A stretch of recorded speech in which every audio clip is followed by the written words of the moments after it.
안녕하십니까. 네, 이제 시간이 되었으므로 한림법학원 합격 전략 설명회를 시작하도록 하겠습니다.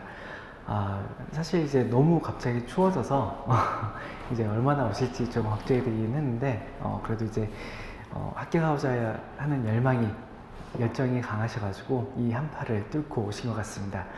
거기에 부응하기 위해서 저도 이제 최대한 열정적으로 열심히 하도록 하겠습니다. 저희가 준비한 설명회는 이제 총 3부로 진행이 될 겁니다. 첫 번째는 제가 이제 507 시험 일정 그리고 특성에 대해서 개괄적으로 설명을 드리도록 할 겁니다. 그리고 이제 그럼 이 시험을 어떻게 준비할 것이냐에 대한 부분들을 전략적으로 그리고 효율적인 공부 방법들을 통해서 이제 우리가 앞으로 어떻게 해야 될 것인지에 대해서 설명드리도록 하겠습니다. 이 시간이 한 40분, 50분 정도 이제 걸릴 것 같고요. 그리고 그 다음에 10분 정도 쉬는 시간 가진 다음에 저희 이제 조합반 출신이었던 합격자 분께서 나오셔가지고 나는 어떻게 합격을 했는지에 대한 여러 가지 노하우 그리고 이제 조언들을 여러분께 이제 해드리도록 할 예정입니다. 그리고 이제 잠깐 또 Q&A 시간을 가지고 제가 최종적으로 마무리한 다음에 끝마침을 하도록 하겠습니다. 총 전체 시간은 이제 2시간에서 조금 이제 길게 되면 2시간 반까지도 진행이 되는데요. 이제 앞으로 여러분들께서 듣게 될 강의들 자체는 더 길게 될 겁니다. 보통 저희가 1차 같은 경우에는 3시간 정도, 2차 같은 경우에는 3시간에서 4시간 정도 하루에 진행이 됩니다. 거기다 워밍업이라고 생각을 하시고 오늘 끝까지 잘 참여를 해준다고 하면은 정말 많은 여러 가지 좋은 소득을 얻고 가실 거라고 믿어 의심치 않습니다. 이제 590체를 준비하러 이제 다들 오셨을 텐데요. 다들 알고 계실 거예요. 590체는 이제 사무관이 되는 거고 고위공무원입니다. 그래서 이 시험을 준비를 하는 데는 이제 여러 가지 이 조건들이 처음에 필요할 겁니다. 먼저 이 시험을 보기 위해서 영어 그리고 한국사가 필요할 거고요. 이 전제 조건이 있은 다음에 이제 1차를 보게 됩니다. 1차는 피셋 그리고 헌법으로 되어 있고 피셋 같은 경우에는 이제 언어 논리, 자료에서 사업 판단 이렇게 3과목으로 구성이 또 되어 있습니다. 그리고 이제 2차 과목 같은 경우에는 사연제 전공주의 평가를 하는 건데요. 과목들이 이제 직렬마다 조금씩 다 다릅니다. 그래서 이제 일행 기준으로 본다고 하면은 경제학, 행정법, 행정학, 그리고 정치학 이렇게 이제 돼 있고요. 원래는 보통 이제 한 과목이 더 있었죠. 선택 과목이 하나가 더 있었는데 이제 없어졌기 때문에 거기에 대한 부담감이 조금 이제 줄어들었을 겁니다. 항상 근데 또 하는 말씀이지만 이 부담감 줄어든 거는 어차피 다 공통적으로 적용이 되는 거니까 이제 뭐 나만 편해졌다는 아니고 이제 공통적으로 이제 편해졌으니까 이 부분은 뭐 우리 상대평가라서 크게 신경 쓰지 않으셔도 괜찮을 것 같습니다. 그리고 재경직 같은 경우에는 이제 정치학이 빠지고 재정학이 이제 들어가게 됐고요. 그리고 이제 다른 소수인도 여러 가지 많이 있는데 혹시 나는 이제 일행직이다 그리고 이제 재경직이다 외에 다른 직렬을 하고 있다라는 분이 혹시 있으실까요? 그러면 혹시 재경직 있으실까요? 네. 그리고 나머지는 다 일반 행정으로 보셔도 될까요? 네. 이제 보통 일반 행정이 가장 많고요. 그 다음에 재경직이 많습니다. 어쨌든 이제 TO가 상당히 중요한 부분이 텐데요. 일반 행정이 가장 많고 그 다음에 재경직입니다. 그래서 이제 아무래도 거기에 대해 준비하신 분들도 많이 있을 텐데요. 왔다 갔다도 가끔씩 합니다. 그 이유가 이제 2차 과목 이유가 좀 많이 있는데요. 정치학과 이제 정치학이 안 맞는 분들이 있어요. 그래서 이제 공부를 하시다가 이제 변경하시는 분들도 있는데 뭐 이제 이거는 공부해 보셔야지 아는 부분이니까 나중에 이제 필요하다고 하면은 상담 통해서 이제 진열 같은 것도 같이 고민을 해보는 것도 좋을 것 같습니다. 근데 가장 중요한 건 내가 어떤 걸 하느냐가 이제 가장 큰 목표가 될 거고요. 내가 이제 어떤 직렬을 하느냐에 따라서 내가 어떤 부서에서 일하느냐가 이제 아무래도 결정이 될 겁니다. 하지만 내가 이제 어떤 부서에서 일할지는 사실 이제 성적순으로도 이제 내가 가고 싶은 데가 있다라고 하면 갈 수도 있으니까 그리고 이제 차후에도 이제 일을 하시다가도 이제 변경이 될 수도 있습니다. 그러니까 이제 그런 부분 너무 걱정하지 마시고 일단 들어가서 열심히 하겠다라는 생각으로 준비를 하시면 될 것 같습니다. 그리고 아까 말씀드렸던 이제 외국어 같은 경우에는 영어죠. 이거는 이제 한번 따놓으면은 이제 그대로 이제 그냥 붙는다라고 생각하셔야 돼요. 이제 유예기간이 있는데 이게 또 연장이 가능합니다. 그래서 이제 사이버 국가센터에 들어가 보면 거기에 대한 안내사항이 있고 제가 이제 또 프린트로 해가지고 안내 공지문을 이제 배부를 해드렸으니까 참고해가지고 꼭 연장을 하시기 바라겠습니다. 연장을 하지 않는다고 하면은 2년의 유예기간이 지난 다음에 이제 사용할 수가 없게 됩니다. 그래서 꼭 참고해서 유예기간 내에 등록해 주시기 바라겠습니다. 그리고 참고로 한국사 같은 경우에는 이제 유예기간이 사라졌기 때문에 한번 따놓으면 그냥 계속 사용하실 수가 있게 되는 거고요. 그리고 이제 응시원서를 당일 접수를 해야지 시험을 볼 수 있겠죠. 아직은 접수 기간이 아닙니다. 내년 1월 19일 날 접수 기간이니까 이건 잊어먹지 마시고 알람 해놓고 꼭 등록하시기 바라겠습니다. 그리고 이제 1차일은 3월 7일로 이제 공개가 됐고요. 2차일은 6월 24일부터 6월 29일입니다. 일단은 원서 접수 기간만 확인해 놓으시면은 나머지는 알아서 다 이제 진행이 될 거니까 원서 접수만 신경 쓰시면 될 것 같습니다. 그리고 3월 7일 날 1차 시험 본다고 했잖아요. 여기에 혹시 이번에 1차 시험을 나는 실력이 안 되니까 안 봐야지 라고 하시는 분들이 있다고 하면은 안 됩니다. 이번에 꼭 접수를 하시고 시험을 보셔야 됩니다. 그 시험장에 들어가서 보는 것 자체만으로도 나한테 큰 경험이 되기 때문에 내가 지금 준비가 안 되고 지금 준비할 수 있는 여력이 안 된다 라고 하더라도 무조건 가서 시험 본다 라고 생각하십시오. 그리고 혹시라도 이제 나는 지금 영어랑 한국사가 안 따져 있기 때문에 그리고 천차의 계획이기 때문에 안 보겠다 라는 것도 안 됩니다. 영어랑 한국사가 없다 하더라도 사실 이제 접수한 다음에 시험을 볼 수가 있어요. 물론 내가 최종 합격까지는 갈 수는 없겠지만 시험 자체는 볼 수가 있기 때문에 내가 이제 영어랑 한국사가 없다 하더라도 무조건 시험 본다 라고 생각하시면 될 것 같습니다. 그리고 혹시라도 이제 다시 한번 말씀드리지만 영어랑 한국사가 없다라고 하면 일단 최우선 목표는 영어랑 한국사를 먼저 따는 거라고 생각하십시오. 물론 이제 크게 부담이 안 될 수도 있긴 하겠지만 이거를 공부 중에 따겠다라고 하면은 이제 계속 걸림돌 될 수밖에 없어요. 그러니까 이제 시작하기 전에 무조건 따놓고 시작한다 라고 생각하시면 좋을 것 같습니다. 아까 말씀드렸던 이제 선발 예정 인원들에 대한 내용이고요. 그리고 이제 출원 인원은 이제 원서를 제출할 사람 인원입니다. 이 통계는 지금 이제 올해 건데요. 작년 거 통계는 이제 저희 합격 수기에 보면은 나와 있습니다. 어쨌든 이제 인원들이 크게 차이가 안 나기 때문에 참고해서 보시면 될 것 같습니다. 경쟁률도 나중에 다시 이제 말씀드렸지만 올해 같은 경우에는 전체 평균이 37.9였습니다. 작년 39.3이었고요. 일단 40명 중에 한 명이 붙는다 라고 생각하시면 될 것 같아요. 네, 지역 구분도 따로 있어요.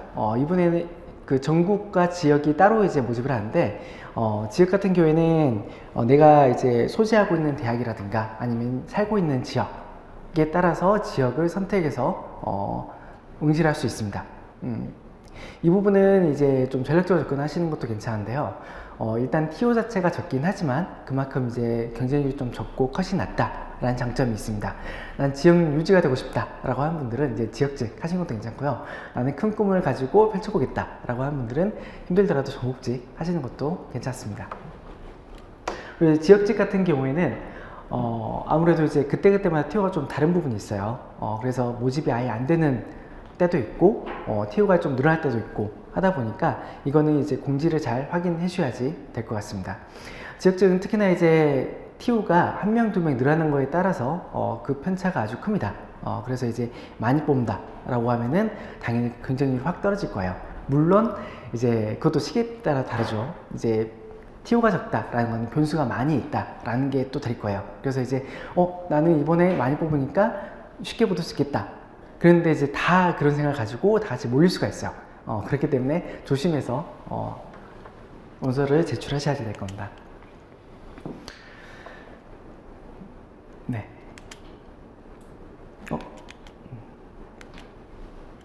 이거는 제가 좀 정리를 해봤는데요. 출원 인원 그리고 경쟁률 이제 추세를 나타내 봤습니다. 아시겠지만 지금 공모에 대한 인기가 많이 떨어진 상태입니다. 그러다 보니까 이제 오공채 사무관에 대한 인기도 상대적으로 좀 떨어졌습니다. 이전에 비해서. 근데 우리한테는 이제 기회가 되겠죠. 여기 계신 분들은 경쟁률이 떨어졌다라는 말은 그만큼 내가 더 잘 붙을 수 있다 라는 말이 될 거예요. 그리고 이제 아시겠지만 지금 경기가 많이 안 좋기도 하고 그리고 이제 사기업에서 뽑질 않고 있는 상황입니다. 그렇기 때문에 앞으로는 이제 여기에 대한 경쟁률이 더 올라갈 걸로 예상이 되고 있어요. 이제 앞으로는 이제 올라갈 거니까 여러분들은 이제 최대한 빨리 붙는다 라고 생각하시는 게 좋은 전략이 될 겁니다.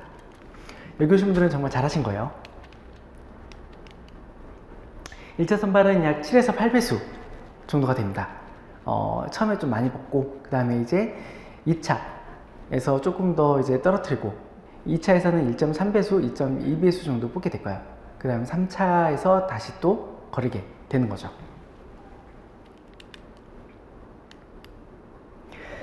일단 이건 사이버 국가고시센터에 나와 있는 통계치인데요. 아직 업데이트가 안 돼서 24년도까지 안 나와 있습니다. 이걸 보여드린 이유는 일단 응시자 인원이 출원자에 비해서 적다는 거 보여드리려고 하고 있어요.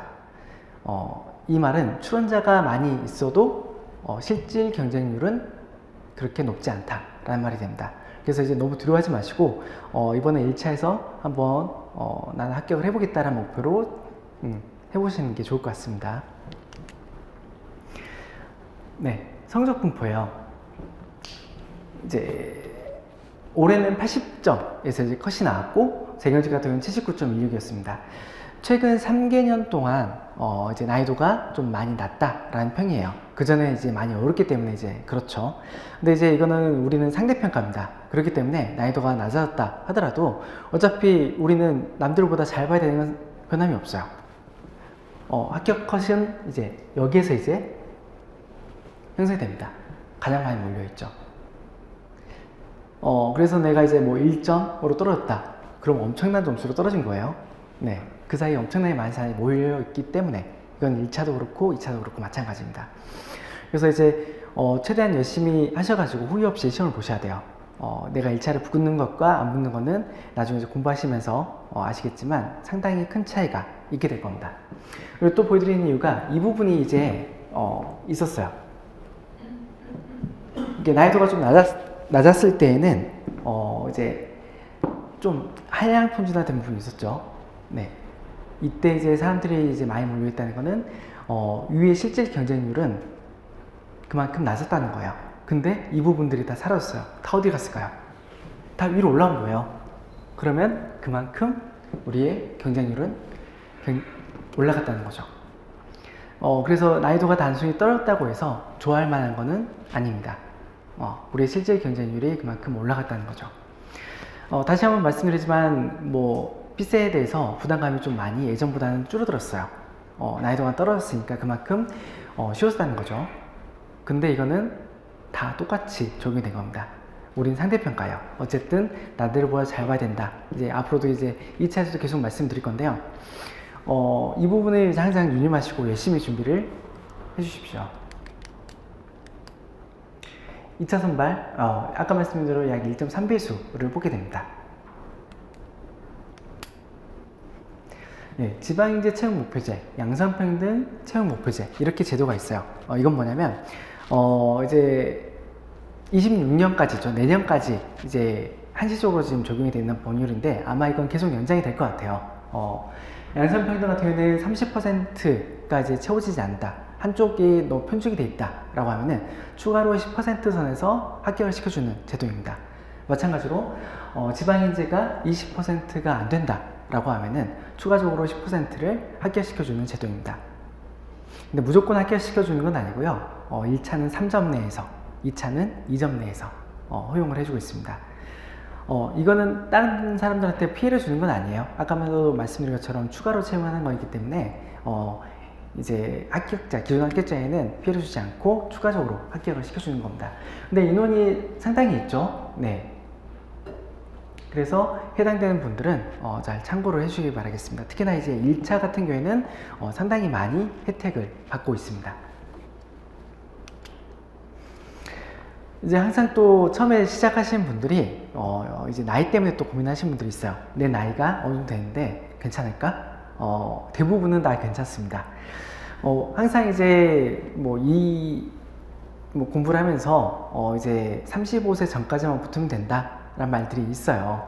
이제 그리고 평균적으로 봤을 때도 평균 연령이 27.9세 였습니다. 올해 기준이죠. 그리고 이제 25세에서 29세가 이제 가장 많이 차지하고 있고요. 한 60% 정도 계속 이 선에서 유지가 되고 있습니다. 그리고 35세 이상도 10명 이상이 계속 나오고 있어요.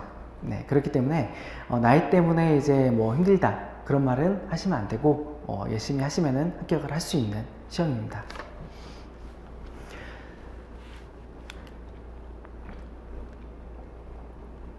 네, 2차 점수 조금 이따 2차에 대해서 설명을 하면서 또 이제 말씀을 드릴 건데요.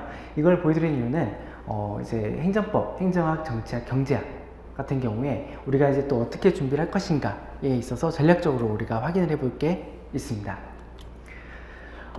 행정법 같은 경우에는 이제 법 과목이다 보니까 그렇게 이제 편차가 크게 나진 않습니다.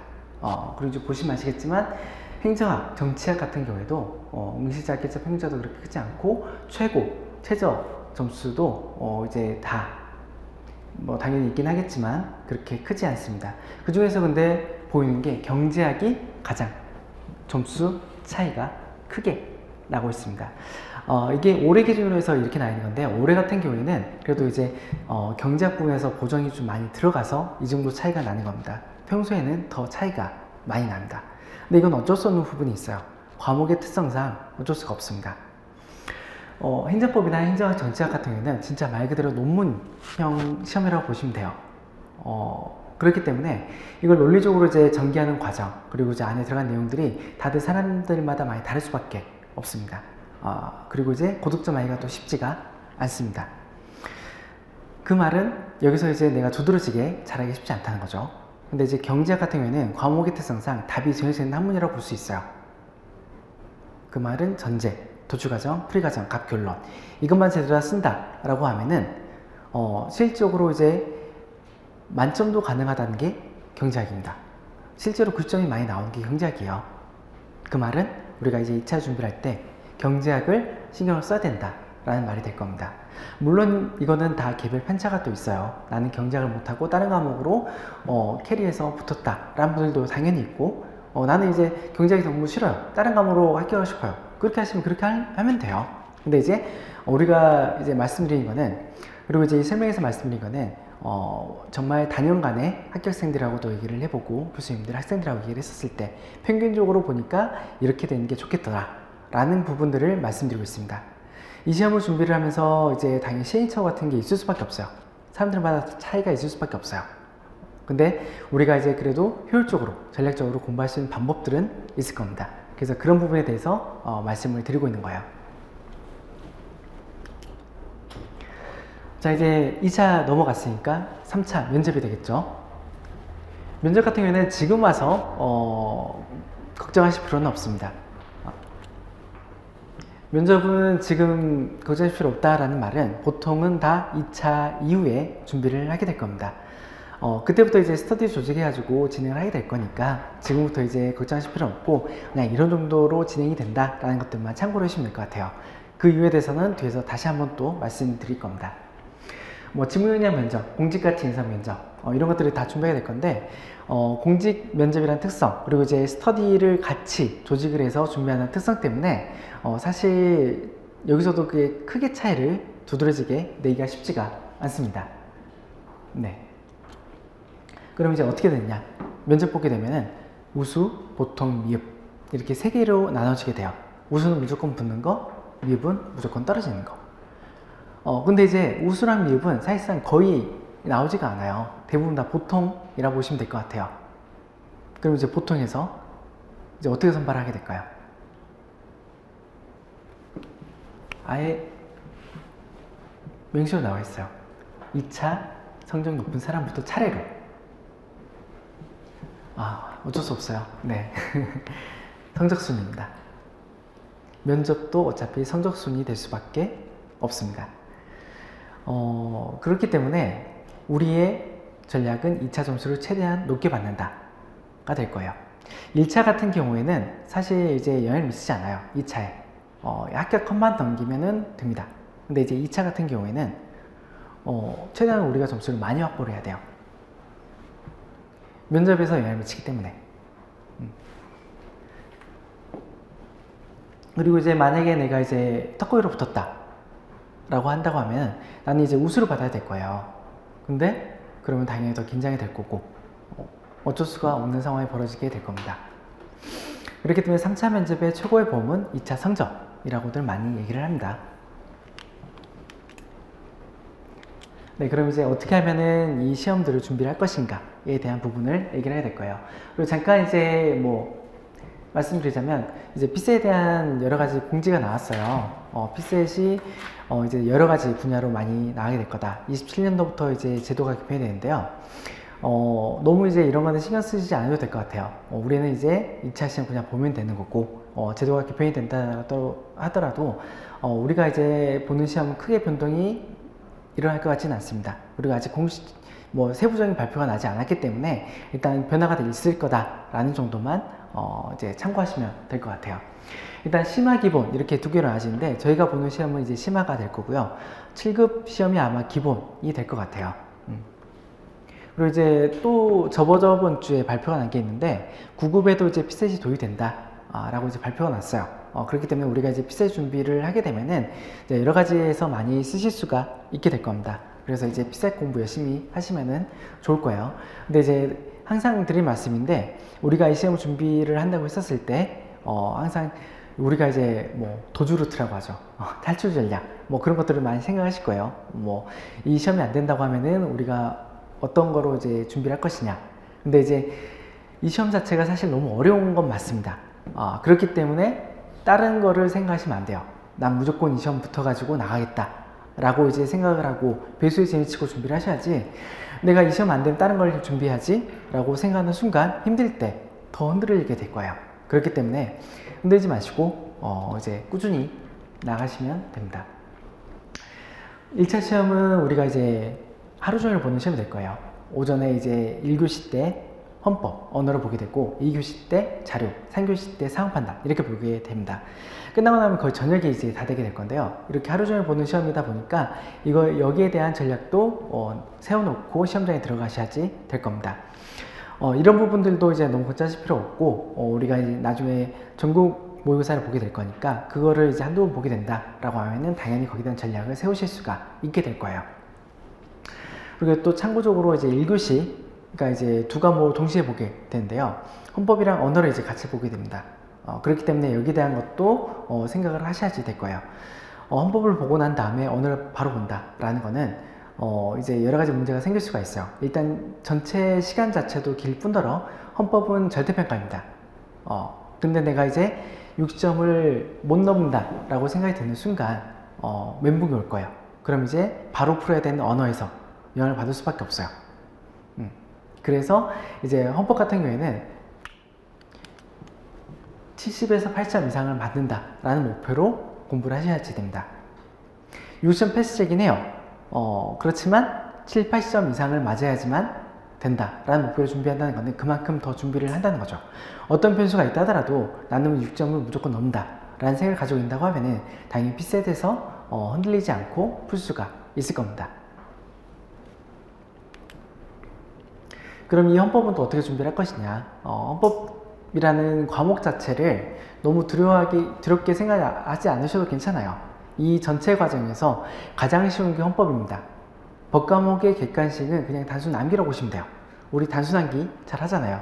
여기 계신 분들은 다들 이제 공부를 열심히 해오셨고 잘 하셨고 하신 분들이기 때문에 단순 암기 이 60점 넘기는 거는 잘 하실 수가 있을 거예요. 하지만 우리가 이제 그냥 한 번 보고 끝날 시험이 아닐 거예요. 네, 이번에 만약에 헌법을 본다라고 하면은 단기간에 이제 하실 수도 있긴 하겠지만 여러 가지 또 생각을 하셔야 됩니다. 우리가 피셋을 준비를 하고 헌법을 준비를 하고 한다고 했었을 때 전략적으로 이제 어떻게 준비를 할 것이냐. 헌법은 휘발성이 좀 강할 수밖에 없어요. 그 말은 우리가 계속 봐야 된다 라는 말이 됩니다. 피셋은 상대적으로 휘발성이 적어요. 그러면 우리가 피셋을 한번 테스트를 해보고 이번에 시험을 어떻게 준비할 것인지에 대한 전략도 짜야지 될 겁니다. 그 말은 우리가 시간을 최대한 효율적으로 써야지 된다는 말이 되는 거죠. 우리가 굳이 이번에 1차를 합격할 수가 없을 것 같은데 헌법을 볼 필요가 없다는 거예요. 그래서 일단은 여기 시험을 준비를 한다라고 하면은 현재 내 위치 파악하는 게 중요합니다.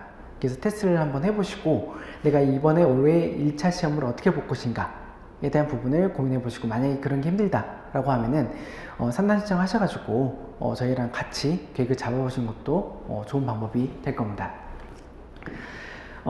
이제 기본 이론, 핵심 이론, 진도별 모의고사 이렇게 진행이 돼 있어요. 헌법은. 이제 기본이랑 핵심 같은 경우가 이제 이론 과정이 될 겁니다. 이론을 차근차근히 해놔야지 이게 장기 기억으로 이제 가게 될 거예요. 그리고 이제 우리가 이제 헌법 같은 경우에는 내용을 아는 것과 문제 푸는 것도 당연히 좀 다를 수밖에 없어요. 그래서 이제 진도모의사를 꼭 한번 해보고 문제를 어떻게 풀 것인지 또 테스트를 해본 다음에 실제 시험에 들어가야지 될 겁니다. 이게 12월 달에 이제 끝나게 돼 있어요. 12월 달 마무리를 지어놓고 진행을 하시는 게 좋습니다. 사실 암기라는 거는 시험 직전에 보는 게 가장 좋아요. 그렇지만 우리가 시험 직전에 할 게 너무 많아요. 특히나 이제 PCC라는 게 심적인 부담이 좀 큰 시험이다 보니까 헌법을 그때 내가 붙잡고 있기가 쉽지가 않을 겁니다. 그래서 이제 12월 달까지 다 끝내놓고 마지막에 점검만 하고 본다 라고 전략을 짜시는 게 좋을 것 같습니다. 헌법은 문제는 뭐 굳이 지금 보지 않으셔도 돼요. 암기라고 했잖아요. 암기가 되지 않았으면 굳이 봐봤자 의미가 없습니다. 피셋. 네. 피셋을 가장 많이 걱정을 하셨을 거예요. 이 시험을 준비를 하면서 아마 가장 많이 들었던 단어가 피셋이 아닐까 합니다. 피셋을 혹시 풀어보신 분도 있고 안 풀어보신 분도 계실 텐데 혹시 풀어보셨을까요? 다들? 안 풀어보신 분 있을까요? 네, 다 풀어보셨네요. 그럼 풀어보셨으면은 이제 언어 같은 경우에는 그래도 좀 친숙하셨을 거고 자료 해석 같은 경우에는 좀 생소해 하셨을 거예요. 상황 판단 같은 경우에는 그래도 이제 뭐 그렇게 뭐 퀴즈 같은 게 있다 보니까 재밌네 라고 생각하실 수도 있고요. 이게 다 의미가 있는 거예요. 피셋이 공직적성의 평가잖아요. 그러니까 이제 언어 논리 같은 경우에는 우리가 이제 고위공직자 된다고 하면은 여러 가지 보고서를 많이 쓰게 될 거예요. 그리고 당연히 보고서를 또 받게 되겠죠. 그럼 그 텍스트로 된 보고서를 어떻게 빠르게 파악하고 참고해서 판단하고 그런 것들을 능력을 측정하는 게 언어 논리라고 보시면 될 것 같습니다. 자료책 같은 경우에는 당연히 우리가 이제 텍스트로 된 것만 보는 게 아니라 수치화된 숫자가 있는 표, 그래프 같은 것도 이제 보게 될 거예요. 그럼 이제 그거를 어떻게 비교 분석을 할 것인가 라는 점을 측정하는 게 자료에서 될 거고요. 그리고 상황 판단 같은 경우에는 여러 가지 상황들이 주어지게 될 거예요. 그리고 보고서를 보고 난 다음에 우리가 어떤 결정을 내려야지 될 거예요. 그런 능력들을 측정하는 게 상황 판단이라고 보시면 될 것 같습니다. 실제로 이 시험을 주관하는 인사처에서 이 피셋 시험 성적과 그리고 이제 실제 업무 능력에 대해서 상관관계를 조사를 한 적이 있어요. 네. 어떻게 나왔을까요? 네, 물론 네, 상관관계가 유의미하다라고 이제 나왔습니다. 피셋 점수가 높은 사람이 업무도 잘한다 라는 결론이 나온 거죠. 물론 이제 인사처에서 이제 주관하는 연구니까 그렇게 나올 수도 있고요. 네.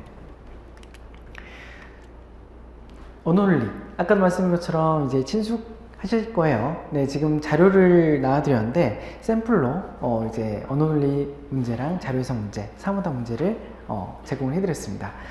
보시면 아시겠지만 수능 언어를 보셨다라고 하면은 비슷하다고 생각하실 거예요. 독해 위주니까 당연히 그렇겠죠. 근데 이제 뒷편에 보면은 논리 퀴즈가 들어가 있을 거예요. 논리 퀴즈 같은 경우에는 이제 좀 익숙하지 않을 수도 있어요. 하지만 조금만 하신다라고 하면은 잘 하실 수가 있을 거예요. 자료 해석. 자료 해석이 이제 가장 좀 익숙하지 않겠죠. 숫자밖에 없으니까. 근데 이제 해보시면 아시겠지만 우리가 수학을 하는 것도 아니고 그냥 산수를 한다라고 생각하시면 될 것 같아요. 그리고 조금 더 들어간다라고 하면 어린생 같은 그런 스킬적인 거를 하게 되는 거죠. 유형 자체는 가장 적게 들어가 있는 게 자료 해석입니다. 아까 말씀드린 것처럼 표랑 그래프 숫자밖에 없으니까요. 당연히 그렇겠죠. 그리고 상황 판단이 유형 자체는 가장 많아요.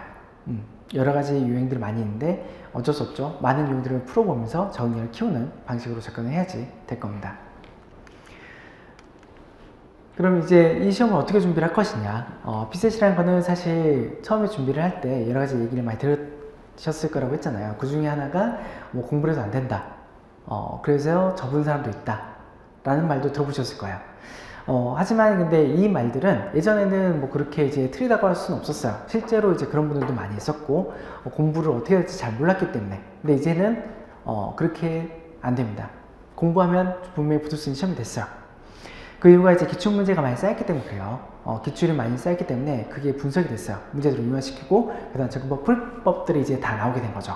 그래서 그걸 배우면은 당연히 점수를 올릴 수가 있습니다. 근데 아직도 이제 힘들다라고 하시는 분들이 있어요. 왜 그럴까요? 네. 우리가 이제 보통 공부했던 수능 같은 거는 아무래도 이제 그냥 암기식이었습니다. 근데 이제 이 피셋이라는 거는 단순 암기에서 벗어나서 사고로지는 그런 시험이라고 보시면 될 것 같아요. 그 말은 단순히 이제 풀이 방법들을 습득하는 거에서 끝나면 안 되고 내 걸로 체화를 시켜야지 됩니다. 제가 이제 이 이론을 만들어졌을 때 기존에 기출문제를 가지고 만들었다고 말씀드렸어요. 그럼 이제 이론 알면 당연히 기출은 풀 수가 있겠죠. 근데 거기서 끝나는 거예요. 내 걸로 그걸 만들어야지만 다른 문제가 나온다 하더라도 풀 수가 있게 될 겁니다. 그러한 적응 능력을 키우는 과정들이 이제 다 들어가 있는데요. 처음에 이제 기초인문, 그리고 이제 기본 강의가 이제 이론 과정이 될 겁니다. 그리고 이제 본격적으로 심화 때부터 20문제 합성문제를 풀면서 앞에 보던 이론이 문제 어떻게 적용되는지를 보여주면서 체화하는 과정을 본격적으로 하게 될 거예요. 물론 이론 과정에서도 병행을 같이 하게 됩니다. 하지만 본격적으로 진행이 되는 것은 심화 때부터. 그리고 이제 핵심이랑 실전모의사가 진행이 됩니다. 실전모의사 같은 경우에는 이제 다음 주에 곧 시작이 되는데요. 말 그대로 내 몸과 마음을 실전 모드로 바꾼 과정이다 라고 생각하시면 될 것 같아요. 그 전에 있는 핵심 강의는 그 전에 이론을 마지막으로 최종 정리하는 시간, 기출을 빠르게 풀면서 정리하는 시간을 가지게 될 건데요. 제가 이제 이론을 기출을 바탕 만들었다 했잖아요. 그렇기 때문에 기출을 빠르게 풀면서 이를 한번 정리하는 시간을 가진다 라고 생각하시면 될 것 같아요. 실전모의사는 이제 만약에 내가 이제 테스트 한 번도 안 해봤고 공부도 한 번도 안 해봤다 라고 하면은 바로 들어가는 거에는 좀 힘들 수 있어요. 오히려 이제 역효과가 날 수도 있습니다. 왜냐면 실전모의사 때는 정말 많은 사람들이 다 와요. 실력자들도 올 거고 마지막 최종 단계니까. 근데 이제 그 상황에서 내가 문제도 잘 못 풀고 있는데 모의고사니까 당연히 통계가 나오겠죠. 통계에서 내가 바닥이에요. 강의도 따라 힘들어요. 그러면 이제 어떻게 해요? 네, 자신감도 잃어버리고 따라가지도 못하고 오히려 내 페이스를 잃어버리게 될 겁니다. 그래서 이제 우리가 공부할 때는 아까도 말씀드렸다시피 현재 내 위치를 파악하는 게 중요합니다. 테스트를 먼저 정확히 해보시고 테스트라는 거는 기출문제를 풀어보면 돼요. 최근 한 2, 3개 정도를 풀어보신 다음에 내가 이제 이 정도 점수를 가지고 있다라고 하면은 어떻게 준비할 것인가 라는 거는 감이 좀 잘 안 잡히실 거예요. 그럼 이제 저희가 있으니까 상담을 통해서 어떻게 준비를 하면 될까요? 이제 여쭤보면 되고, 이제 해년마다 이제 사실 난이도가 좀 다 다르고 하기 때문에 컷이 다 다르잖아요. 그래서 이제 일률적으로 이제 몇 점대는 뭐를 주면 된다라고 말씀드리기가 좀 힘들어요. 그러니까 테스트를 이제 2, 3개는 해보고 그 점수를 가지고 저희랑 얘기를 해보면은 어떻게 준비를 해야 될 것인가에 대한 부분들을 저희가 이제 개별적으로 말씀을 드릴 수 있을 것 같아요.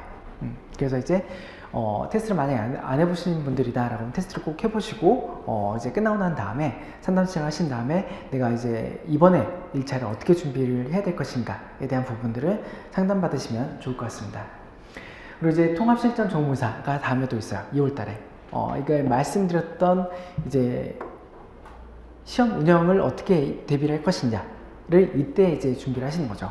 그래서 실제 시험처럼 이제 똑같이 진행이 되니까 내가 이제 1교시, 2교시, 3교시를 어떻게 준비를 할 것인가 라는 부분들을 이때 이제 준비를 하시면 돼요. 그리고 이제 파이널 강의 같은 경우에는 뭐냐면 이래 계속 모의사를 이제 봤잖아요. 그럼 이제 내 단점들도 이제 어느 정도 확인했을 거예요. 마지막으로 이런 단점들을 최종적으로 보완하는 기간이다 라고 보시면 됩니다. 다음 주에 시작이 되는 실전 모의사는 자료에서 오늘 올리 3번다 이렇게 진행이 될 거예요. 네, 이건 팜플렛에 다 나와 있으니까 참고를 해주시면 될 것 같습니다. 그리고 이제 나는 이번에 꼭 한번 피셋을 제대로 준비해서 합격해보고 싶다 라고 한 분들은 피셋 전과목 집중관리배라는 것도 이번에 저희가 만들었어요. 예전부터 있었던 피셋 관리배 같은 경우에는 아무래도 처음 하신 분들은 따라가기가 힘든 부분이 있었어요. 이제 그 부분을 이제 보완해서 처음 하신 분들도 따라갈 수 있게끔 만들었으니까 나 정말 이번에 올인해가지고 피셋을 한번 해보고 싶다 라고 하는 분들은 이것도 한번 확인해 보시면 좋을 것 같습니다. 이것도 팜플렛에 자세히 나와 있으니까요.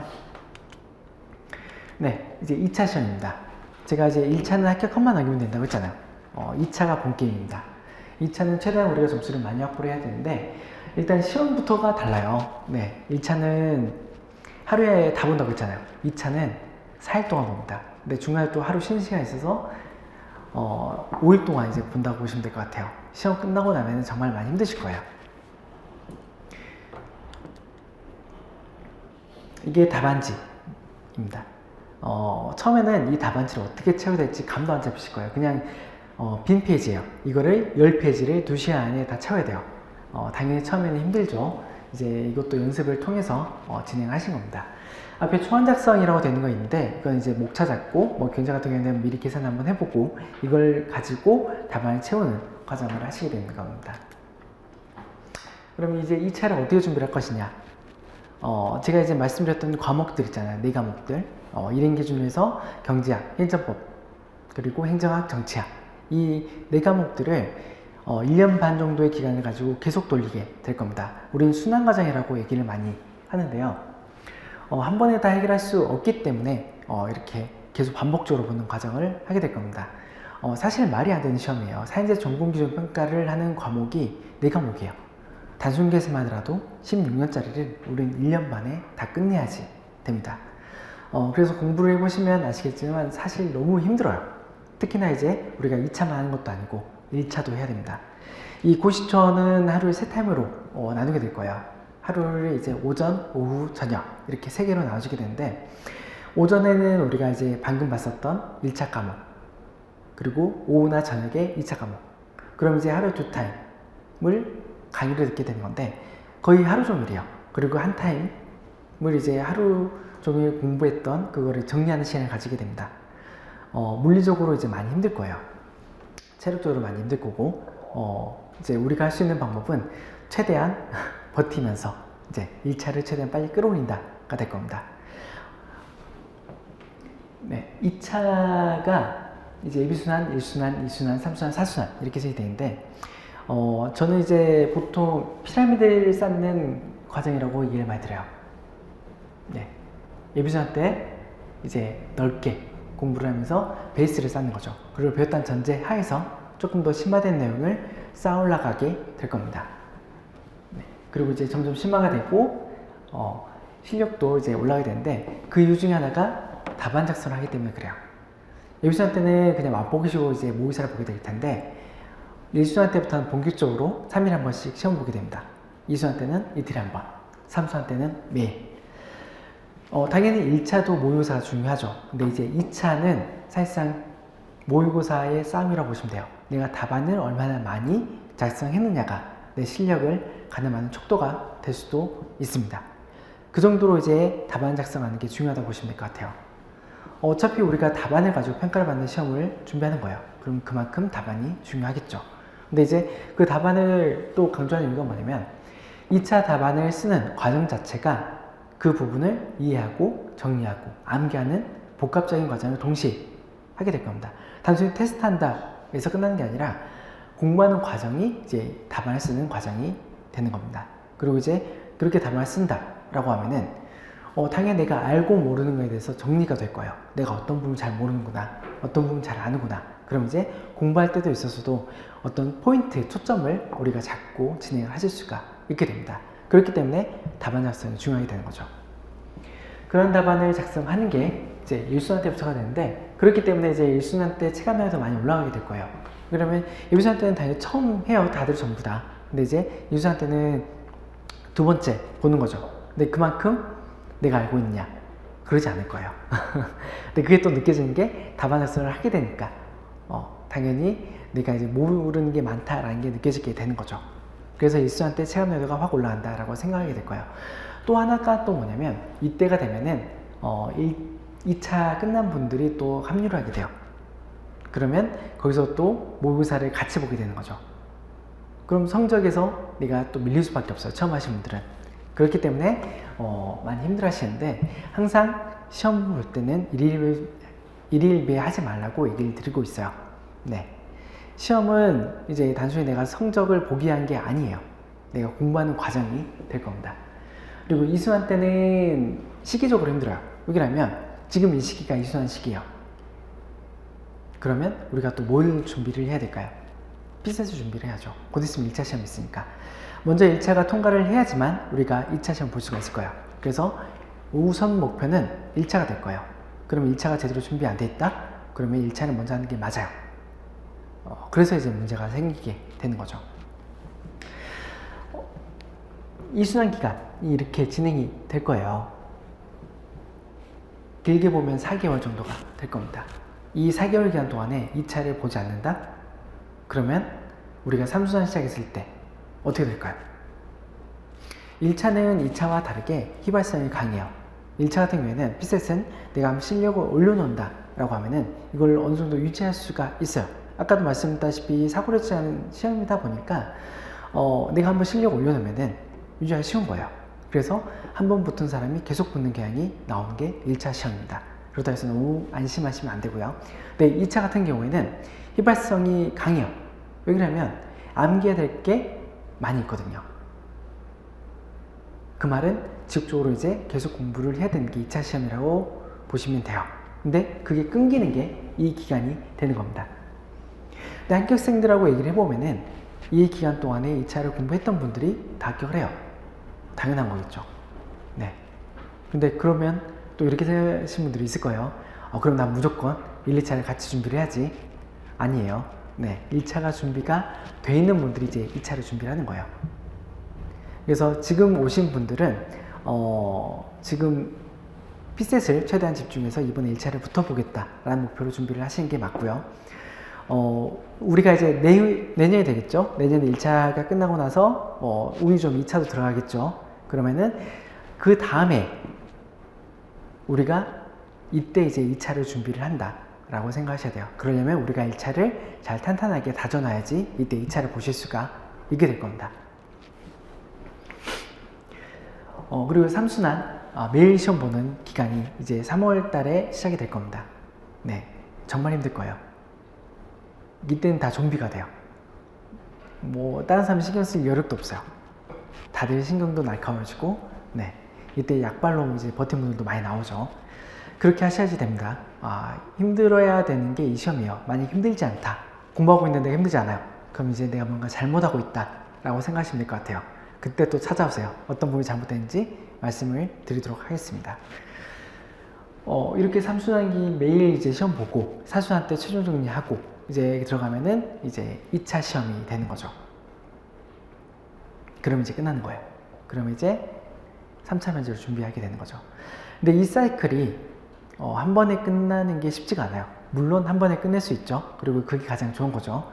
근데 대부분의 사람들이 한 번에 끝내지 못하고 2번 정도는 돌게 돼요. 제가 아까 말씀드렸던 이 기간 때문에 1차를 그래서 최대한 빨리 붙어야 하지만 우리가 이제 2차 시험을 잘 볼 수가 있게 될 겁니다. 그리고 이제 아까 말씀드렸던 것처럼 1차를 빨리 붙고 그리고 이제 2차에서는 우리가 전략적으로 어떻게 준비를 해야 될까요? 이제 경제학을 빠르게 점수를 올려야지만 우리가 다른 과목들을 할 수 있는 여력이 생기게 될 거예요.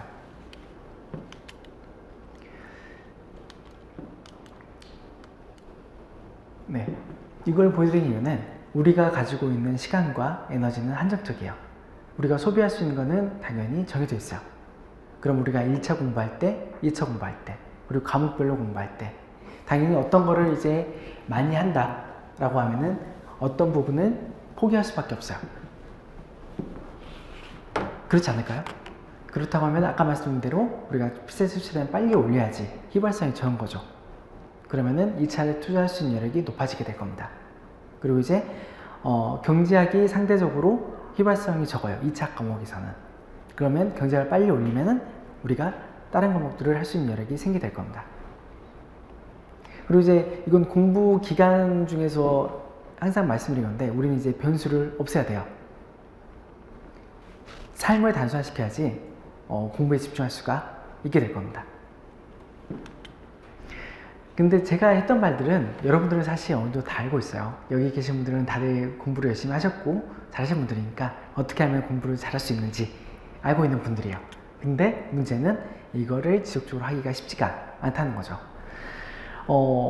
고등학생들은 다들 열심히 해요. 우리가 이제 고등학교를 나왔잖아요. 네, 다 나왔죠? 네. 거기에서는 우리가 정말 열심히 잘할 수가 있었을 거예요. 하지만 우리 이제 다 큰 성인이에요. 다 큰 성이다 보니까 이 세상의 즐거움을 또 이제 알게 되었죠. 그래서 이 세상의 유혹을 또 견뎌야지 되는 추가적인 노력을 해야 되는 상황이 됐습니다. 그래서 이제 이런 부분들을 이제 우리가 생각을 한다고 하면은 원칙들을 정해서 잘 지켜나가야지 될 거예요. 매일 해야 될 거 당연히 열심히 해야겠죠. 네, 당연한 말이에요. 근데 이게 쉽지가 않습니다. 그리고 시험 보기 일주일 전 당락이 결정이 된다. 당연한 거예요. 그 말은 우리가 이제 단권화 같은 거를 얘기 많이 들어보셨을 거예요. 뭐 서브노트, 단권화. 시험 직전에 봤다. 그러면 붙는 거죠. 그런 말 들어보셨을 거예요. 시험 전에 봤던 게 나왔다. 그걸 만들기 위한 게 단권하고 서브입니다. 시험 직전에 내가 이제 전 범위를 다 돌릴 수 있다 라고 하면은 당연히 그게 자연스럽게 되는 거죠. 그렇게 만들기 위해서 우리가 이제 공부를 하는 거예요. 그리고 모르는 것과 아는 것도 구분을 잘 해야겠죠.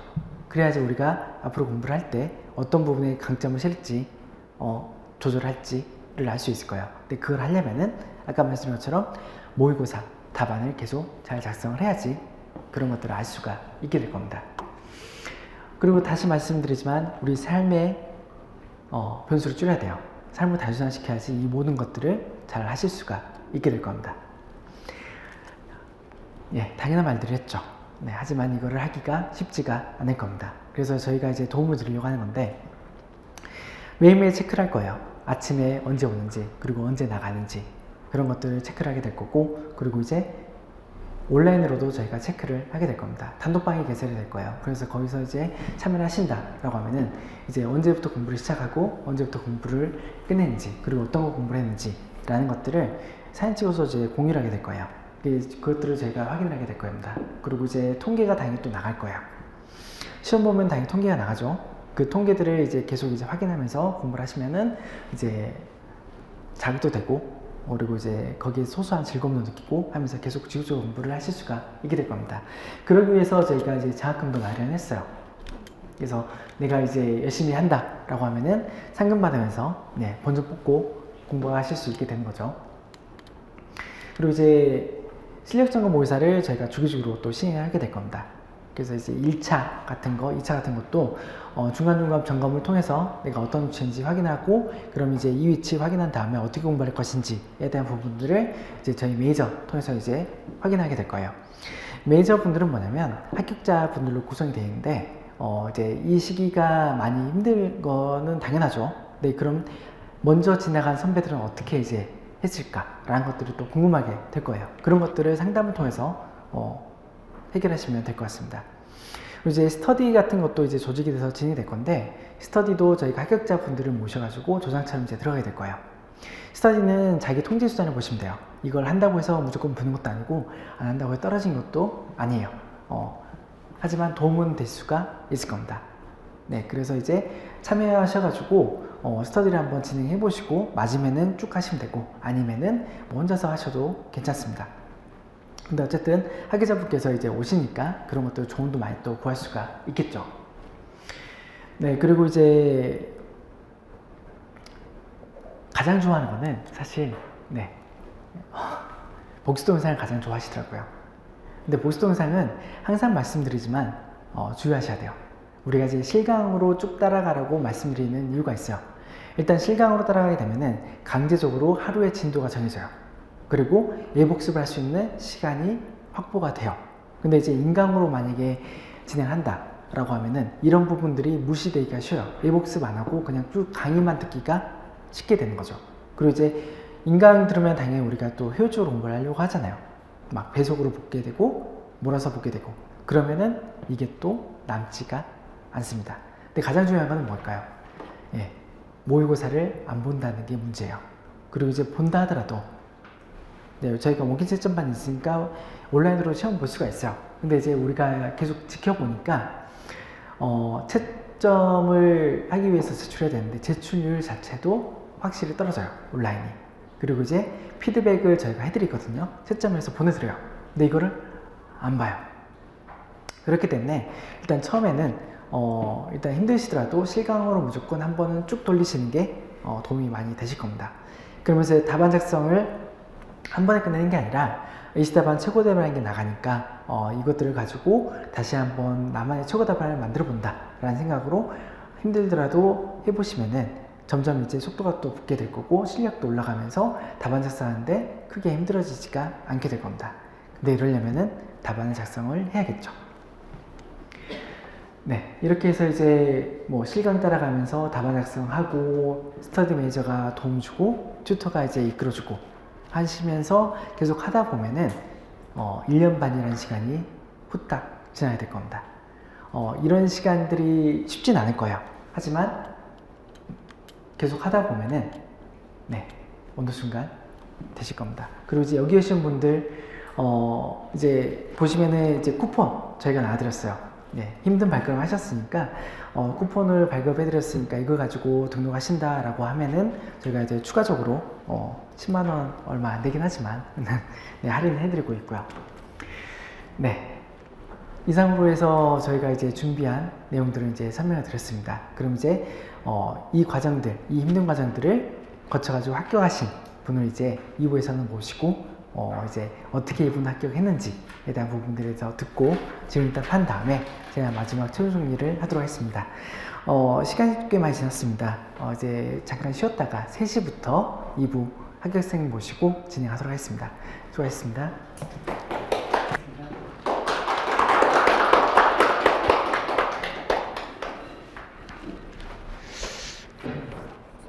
네, 안녕하세요. 저는 2025년 5급 공채 재경직에 합격한 한상진이라고 합니다.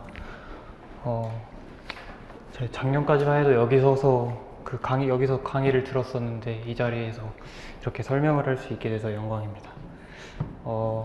저는 24년도 초에 진입을 결정하고 24년도 1학기까지 학교를 다니다가 작년 7월에 여기서 2차 종합반을 다니면서 올해 합격을 했었습니다.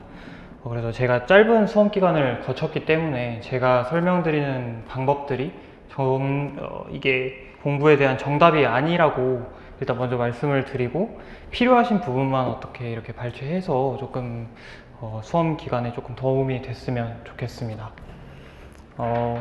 아까 팀장님께서 너무 잘 수험의 전반적인 설명을 잘 해주셔서 저는 대략적인 제 공부 방법들이나 팁들을 조금 알려드리고 그리고 궁금하신 점에 대해서 질문을 통해서 답변 드리도록 하겠습니다. 일단 첫 번째로 서론에서는 이제 직렬 선택에 대해서 잘 고민을 하셔야 된다라고 생각을 하는데 과거에 있어서는 이제 24년까지는 항상 재경직이 좀 피셋에서는 점수대가 두드러지게 높았기 때문에 재경에 대한 기피도가 있었는데 올해는 이게 일행한테 추월을 당하게 되면서 그렇게까지 피셋에 대한 고민을 많이 안 하셔도 되는 것 같아요.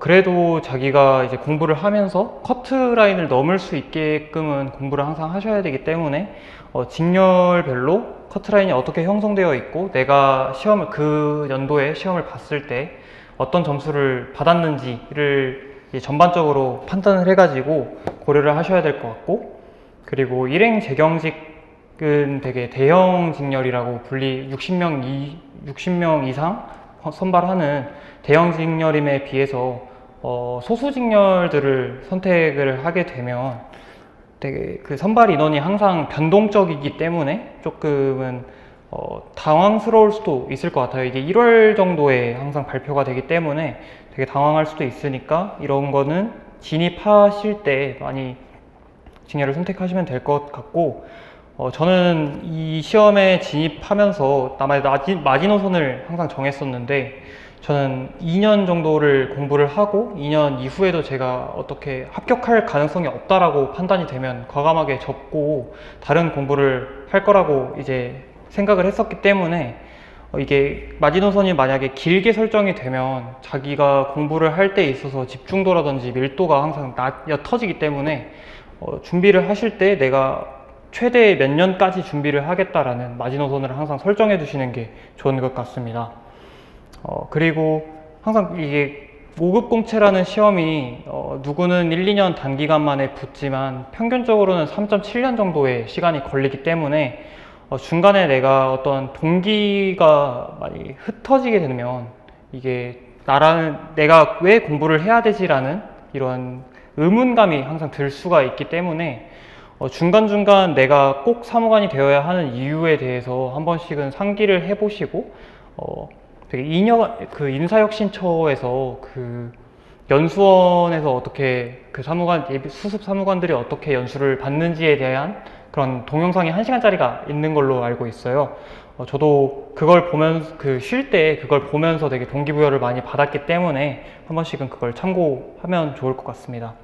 그리고 이제 아까 말씀해 주셨던 그런 경쟁률에 대한 표가 숫자로 되어 있는 표가 나와 있었는데, 저는 그 경쟁률에 굳이 얽매일 필요는 없다라고 생각을 합니다. 물론 총 그 경쟁률을 보면 뭐 30대 1, 40대 1이라는 되게 어마어마한 경쟁률을 갖고 있는데, 사실상 여러분들이 합격하기 위해서 그 본인들이 제쳐야 되는, 정말로 경쟁해야 되는 그 실경쟁률은 1대1이나 2대1 정도라고 생각을 합니다. 그렇기 때문에 굳이 내가 30대 1, 40대 1을 뚫어야 된다라는 그런 긴장감으로 인해서 위축되거나 그럴 일은 없으셨으면 좋겠습니다. 서로는 이 정도만 하면 될 것 같고, 이제 1차 시험에 대해서 그 얘기를 드리겠습니다. 저는 1차 시험은 사실상 1년에 걸쳐서 이렇게 장기적으로 진행해야 되는 공부는 아니라고 생각을 합니다. 이게 단기적으로 폭발적으로 공부를 해서 나의 어떤 성적이나 이런 그 수준을 그 단기간에 높여야 되는 거지, 장기간으로 이거를 준비하고 공부하게 되면 되게 집중도도 떨어지고 내가 갖고 있는 피셋에 대한 감이라든지 이런 게 많이 없어질 수도 있기 때문에, 휘발될 수도 있기 때문에 단기간에 폭발적으로 공부를 하시는 걸 추천드리고, 만약 자기가 좀 불안하다라고 생각을 한다면 뭐 여름부터 진행을 해도 되겠지만, 제가 생각했을 때 11월, 12월부터만 준비를 해도 될 것 같고, 그 겨울 전에는 2차 공부랑 같이 병행을 하면서 준비를 하되, 이제 1, 2월이 되면은 1차에만 저는 아예 집중을 해가지고 했기 때문에, 그 자신이 생각하는 그 피셋의 마지노선을 정해서 내가 이때까지는 2차와 병행을 하고 이때부터는 1차만 집중을 하겠다라는 것도 그거를 설정을 해주시면 좋을 것 같습니다. 저는 이제 1차 시험을 준비하는 과정에 있어서 좀 이제 실전과 같은 훈련이 필요하다라고 생각을 했어요. 그래서 시간도 한 과목당 90분씩이고 뭐 쉬는 시간도 30분씩이긴 한데, 이거를 다 지켜가면서 하면은 하루가 통째로 날아가기 때문에 시간은 90분으로 항상 맞추고 쉬는 시간을 줄인 다음에 이제 하루에 3과목을 전부 푸는 방식으로 이제 훈련을 했고, 그리고 이제 어쩔 수 없이 제가 시간이 부족해서 찍은 문제들이 나오는데, 이게 실전에 있어서 맞으면 내 점수가 되지만, 사실 훈련을 함에 있어서는 이런 찍은 점수까지 제 점수로 포함시키기에는 살짝 객관성이 떨어질 수 있다, 좀 주관성이 가미될 수 있다라고 생각을 하기 때문에 항상 실전과 같이 훈련을 하셨으면 좋겠고, 그리고 이제 시험 때는 제가 공부를 하면서 했었던 습관들이 계속 나오기 때문에 자신에게 맞는 항상 전략을 수립하고, 어떤 푸는 순서라든지 아니면 이 문제당 내가 한계를 둘 시간을 항상 설정을 하셔서 이거를 체화하셔야 돼요. 계속 이제 한 2달, 3달 동안 1차 공부를 하실 때 이거를 반복적으로 내 습관들을 고쳐나가고, 이것들을 체화함으로써 내 실전 때 그러한 습관들이 그대로 나오게 훈련을 하시는 게 중요합니다. 그리고 시험 분석을 항상 저는 강조를 하는데, 이게 수능을 볼 때도 어쨌든 기출 분석이 항상 우선시 되잖아요. 물론 학원에서 진행하는 실전 모의고사라든지 이런 것도 충분히 도움이 된다라고 생각을 하지만, 결국에 제가 실전에서 풀어야 될 것들은 항상 나와 있던 이제 기출 문제이기 때문에, 교수님들이 어떤 생각을 가지고 이 문제를 출제를 하셨을지, 어쩌면 그 문제를 이제 조작하셨을지, 이런 것들을 파악을 하면서 항상 푸셔야 돼요. 그래서 이제 저는 1월부터 시작을 했을 때는 이제 한 5시까지인가요? 그거를 쭉 풀고, 3과목을 쭉 풀고, 그 다음 날이라든지 아니면 그날 바로 이제 내가 풀었던 문제들을 리뷰하고, 내가 왜 틀렸는지, 내 사고 체계가 어디서 잘못됐는지를 항상 점검하려고 노력을 했습니다.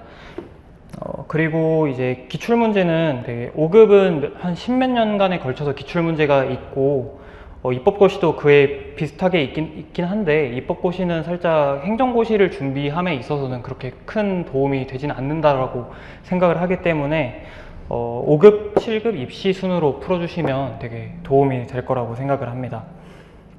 그리고 저는 1차 시험을 두 가지 공부로 생각을 하는데, 첫 번째는 처음 진입하셨던 분들에게는 이제 평균을 끌어올리는 공부를 해야 돼요. 이 말은 이제 자기가 처음에 풀었을 때 뭐 핏셋에 되게 적합한 인재라고 한다면 뭐 처음부터 80점, 90점이 나올 수 있겠지만 대부분이 그렇지 않을 거라고 생각을 합니다. 그렇기 때문에 제가 처음에 맞았던 점수가 60점이라면 결국에는 핏셋 커트라인을 넘어야 되기 때문에 7, 80점, 70점 후반대에서 80점대까지는 내가 이 평균치를 항상 끌어올리겠다라는 공부를 해야 되고, 이는 기출 분석과 내가 왜 틀렸는지 리뷰를 하면서, 그리고 이제 기본 강의라든지 이런 것들을 수강을 하면서 그런 문제를 푸는 개념들을 익히고 그런 스킬들을 익히는 과정에서 평균치가 끌어올려진다라고 생각을 하고, 내가 만약에 이제 평균이 끌어올려졌다라고 하면 두 번째 공부로서는 이 분산폭을 줄여야 됩니다.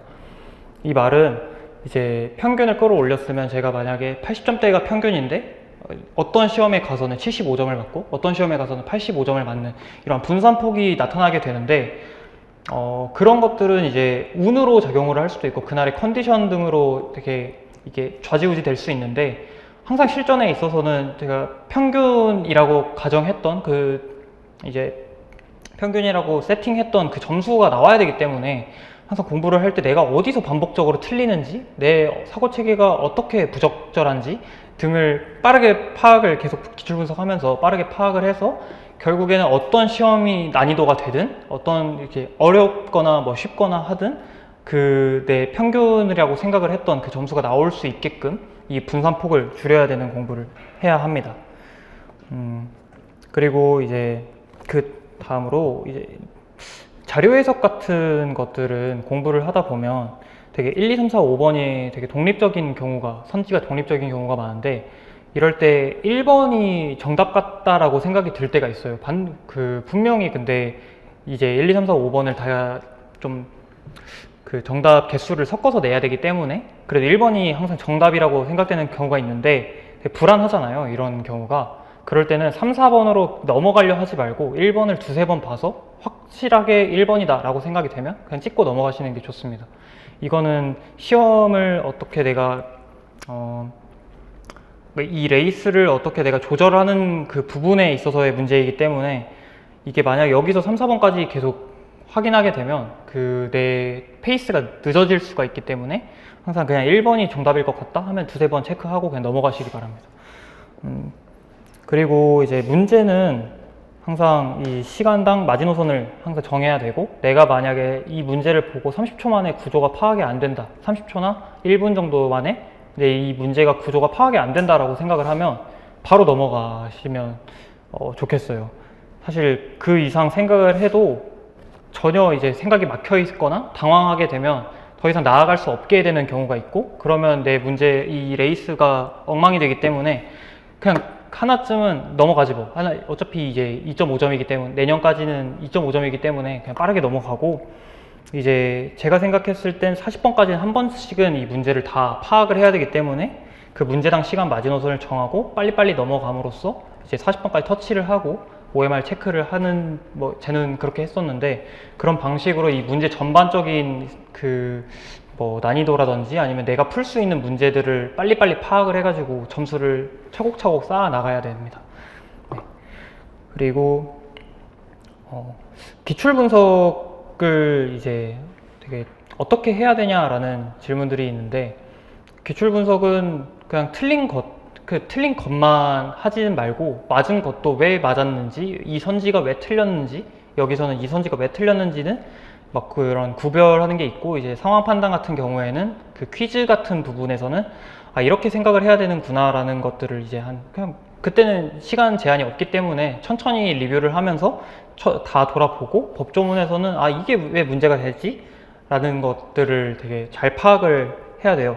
그렇기 때문에 처음 기출 분석을 할 때는 그런 진짜 40문제를 다 뜯어보는 식으로 항상 분석을 하시고, 그 이후에 두 번째, 세 번째 바퀴 때는 그거를 그냥 간략하게 내가 여기서 왜 틀렸지를 한 번 더 파악한다든지, 아니면 이제 분산을 줄여야 되는 공부를 할 때에는 내가 왜 이러한 유형을 반복적으로 틀리지라는 것들을 되게 그런 문제들을 개선해 나가야 되기 때문에 그런 부분들만 잡아서 기출 분석을 해주시면 좋을 것 같고, 이것 때문에 굳이 강의를 수강하는 것은 저는 뭐 시간상 비효율적이라고 생각을 하기 때문에 기출 분석은 혼자 하시든 아니면 뭐 스터디에서 같이 하셔도 좋긴 한데, 스터디는 비추를 드리고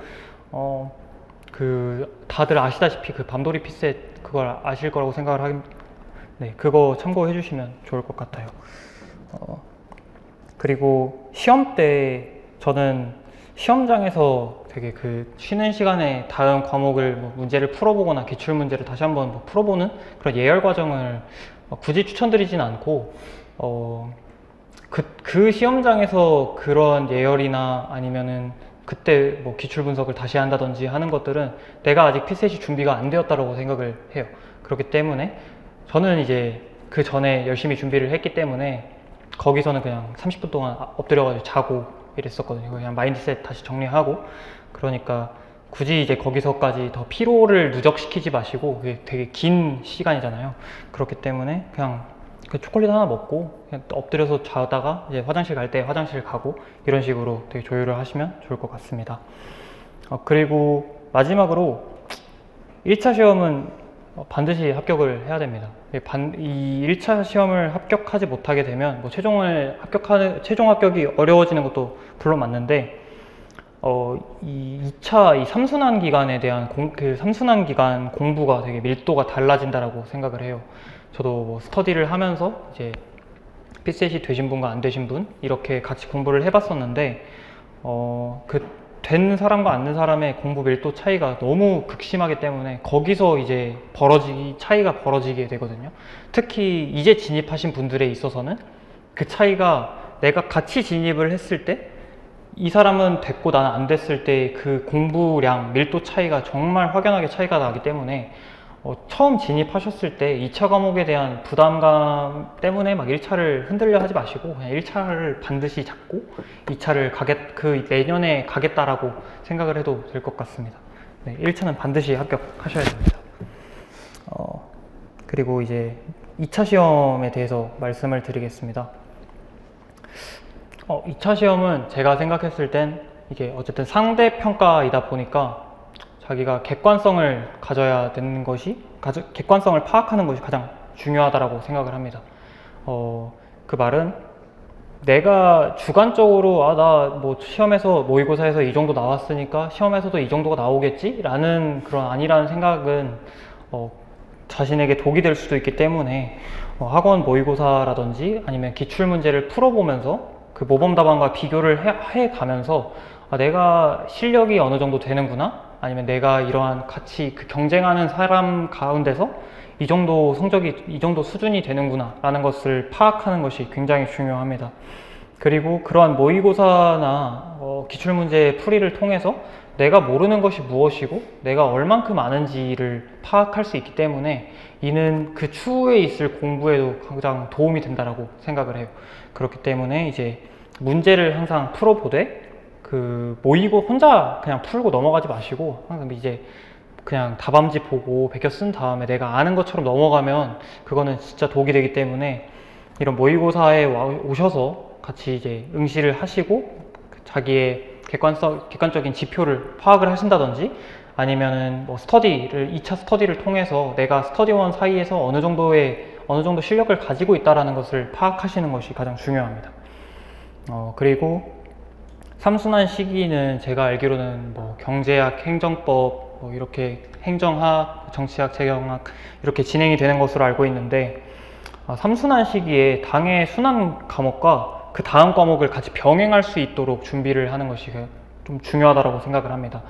그 이유는 삼순환 기간에는 사실 그 강사님들이 너 다 알지? 넘어갈게 라는 식으로 이제 좀 더 심화된 학습을 하시지, 기본적인 너네 수준을 맞춰서 같이 이렇게 데리고 갈게 라는 이런 그 생각으로 강의를 하시지 않기 때문에 제가 생각했을 때는 그 다음 과목이 준비가 만약에 안 돼 있다면 그 삼순환 그 기간을 따라가기가 힘들 거라고 생각을 합니다. 그렇기 때문에 만약에 이번 삼순환 기간이 경제학이다 라고 생각을 한다면 내가 이제 경제학이 1시부터 뭐 5시까지 진행이 되면 그때는 경제학을 하고 그 앞에 오전 시간에는 행정법을 같이 공부를 하는 방식으로 이렇게 병행을 하도록 되게 준비가 되어야 돼요. 그게 되려면 아무래도 이제 이순환 기간에 조금 하시면 좋을 것 같긴 한데 저도 잘 안 해가지고 사실 1차가 부담이 되잖아요. 그래서 너무 부담 갖지는 마시고 이제 그냥 3순환 기간에 내가 1차 합격하고 3순환 기간에 죽어라 공부를 하겠다라는 생각으로 조금 준비를 해주시면 좋을 것 같아요. 그리고 만약에 지금 여기 계신 분들은 다 진입을 학교를 어떻게 하시고 뭐 진입을 하신 건지는 잘 모르겠지만 진입 이전이라면 대학에서 관련된 강의를 좀 수강을 하시고 들어오면 아무래도 다른 분들보다는 이점이 있을 거라고 생각을 합니다. 저도 이제 행정학이랑 경제학을 같이 전공을 했기 때문에 다른 분들에 비해 도움이 그렇게 되지는 않았지만 그래도 다른 분들에 비해서 어떤 강의를 이해한다거나 하는 데는 충분히 도움을 받던 것 같습니다. 그렇기 때문에 대학에서 어쨌든 그 2차 과목에 대한 그 시험도 교수님들이 출제를 하시기 때문에 그거는 이제 진입 이전이라면 학교에서 강의를 들어보시는 걸 추천드리고 아니라면 예비부터 차근차근 들어보시는 것도 추천드립니다. 그리고 이제 모든 과목의 학습은 시험 주간에 이제 올해 같은 경우는 수목 토일 이렇게 진행이 됐었는데 저는 이제 수요일에 행정법이었기 때문에 월화에는 행정법에 올인을 하고 이제 수요일에는 다음 날 거, 금요일에도 다음 날 거 이런 식으로 준비를 했었는데 그 하루 이틀 사이에 이 전체 내가 준비했던 서브노트라든지 교과서를 0.5에서 1회독을 할 수 있어야 돼요. 이게 안 되면 사실 진짜 다 머릿속에 있지 않는 한 이게 안 되면 전범위를 훑어볼 수가 없기 때문에 그리고 시험 때 가면 다 휘발돼 가지고 아무것도 기억이 안 나요. 그렇기 때문에 전날, 전전날 그 주간에는 어쨌든 0.5에서 1회독을 할 수 있도록 준비를 해놔야 되고 그리고 이제 그 3순 기간에 답안 연습을 꾸준히 하셔야 돼요. 진짜 이게 가장 중요한 거라고 생각을 하는데 어쨌든 이게 형식이나 글씨체라든지 이런 것들은 답안의 그런 외관을 좀 인상을 좌우하기 때문에 경시하시면 안 되고 그런 것들을 준비를 하려면 결국에는 3순 기간, 2순 기간에 계속 답안 연습을 하셔야 되는데 뭐 합격하신 분들은 다들 뭐 하루에 100점씩 썼다, 200점씩 썼다, 뭐 400점씩 썼다라고 하시는 분들이 있는데 이제 진입하신 분들은 이거는 이제 말이 안 되는 것 같고 만약에 내가 가능하다면 모범 50점짜리 모의고사를 보는 것들 있잖아요. 그런 모범 답안들을 필사를 한다든지 아니면 책을 펴놓고 내가 이거를 오픈북으로 한번 체험을 작성해보면 내가 어느 정도의 답안을 작성할 수 있을 거다라든지 그런 어쨌든 기본적인 기본적인 답안 연습을 항상 꾸준히 해야 된다라고 생각을 합니다.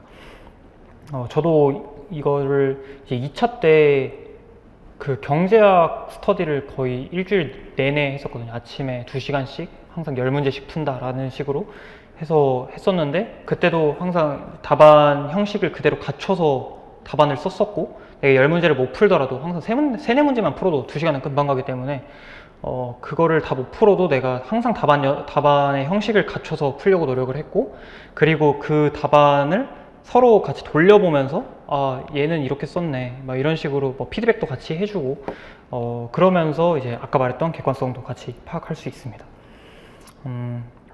그리고 이제 지금 같은 이순환 시기에는 피셋 부담으로 인해서 2차 과목을 상대적으로 경시하게 되는데 그게 정상이라는 것을 말씀드리고 혹시 본인이 이제 1차에 대한 부담이 적어서 2차 공부를 조금이라도 할 수 있을 것 같다라고 한다면 경제학과 행정법을 하십시오.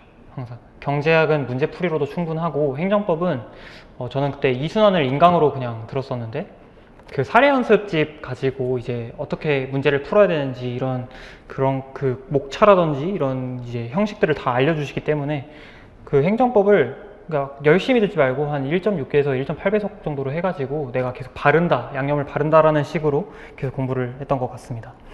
그리고 이제 모든 분들이 다 뭐 일행직이라고 하셨으니까 행정학 공부를 덜 하는 경향이 있습니다. 저도 뭐 행정학을 전공했지만 행정학 공부를 제일 안 했고요.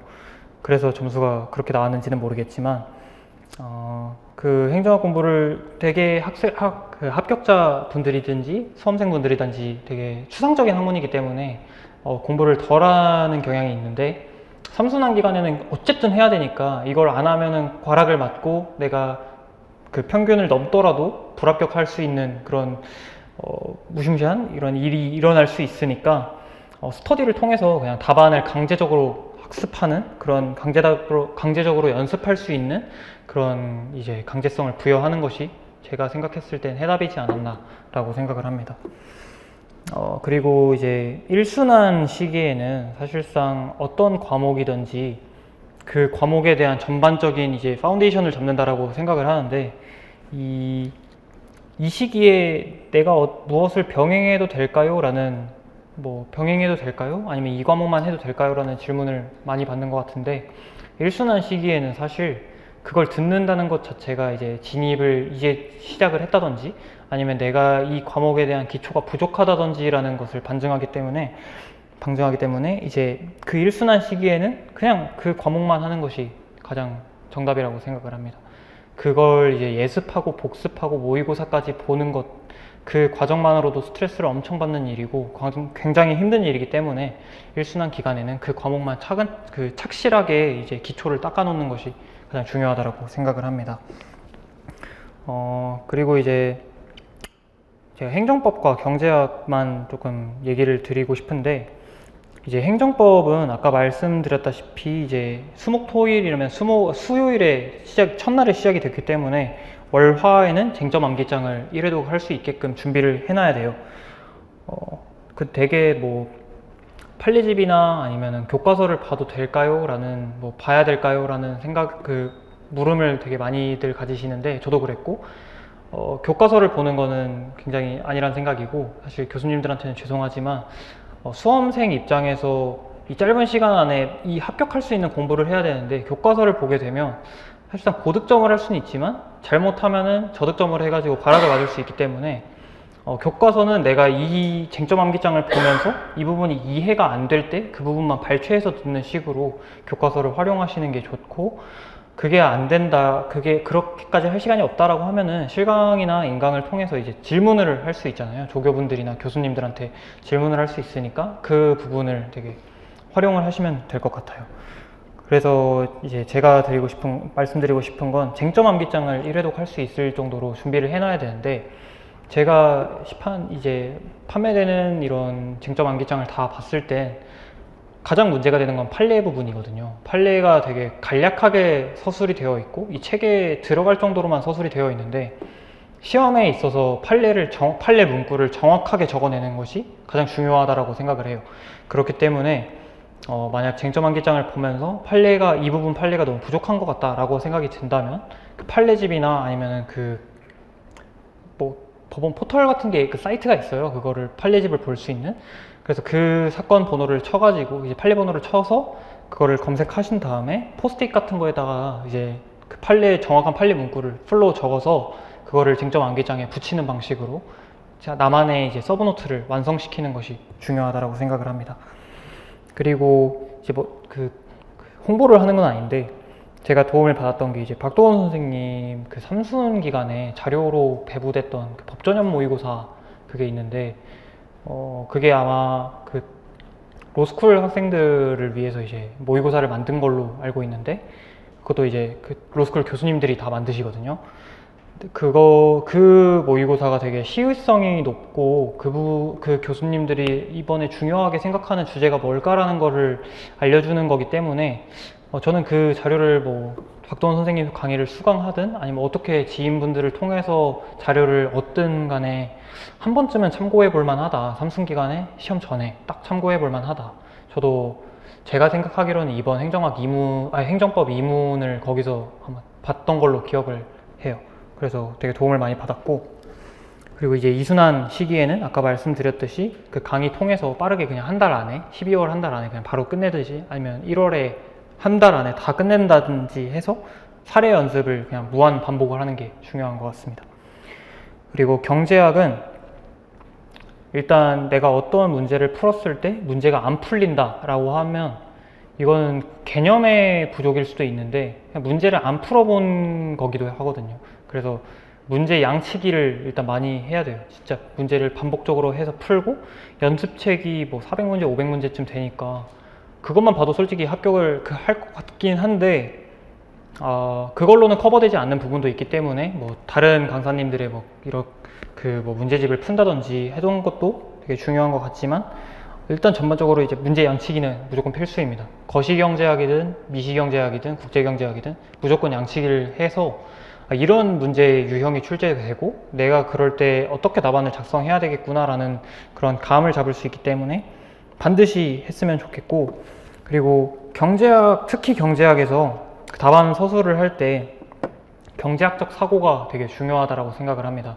그냥 특히 미시경제학을 할 때 이제 그냥 수학 문제 풀듯이 뭐 맥스 프로그램, 민 프로그램 써가지고 그냥 답만 도출하고 끝낸다라는 생각을 하시는데, 사실상 그렇게 하면 뭐 정답을 맞출 수야 있겠다만 그냥 수학 문제를 푸는 거지 경제학을 푼다라고 생각을 하진 않기 때문에 최대한 이 프로그램, 극대화 프로그램, 극수학 프로그램을 풀거나 아니면은 어떤 뭐 정보경제학, 응용경제학 뭐 이런 걸 하면서 왜 이런 프로그램을 통해서 이 답이 도출되는지, 그리고 뭐 그런 경제적인 원리 등을 파악하면서 푸는 것이 가장 중요하다고 생각을 하고, 이런 것들은 이제 어떤 문제를 풀 때 저는 이제 초시분들이거나 이제 진입하신 분들은 사실 어떤 한 문제에 큰 시간을 들이는 게 굉장히 부담스럽기 때문에 한 30분 정도, 40분 정도에서 풀고 안 풀리면 그냥 답안지를 보는 걸 추천을 드리는데,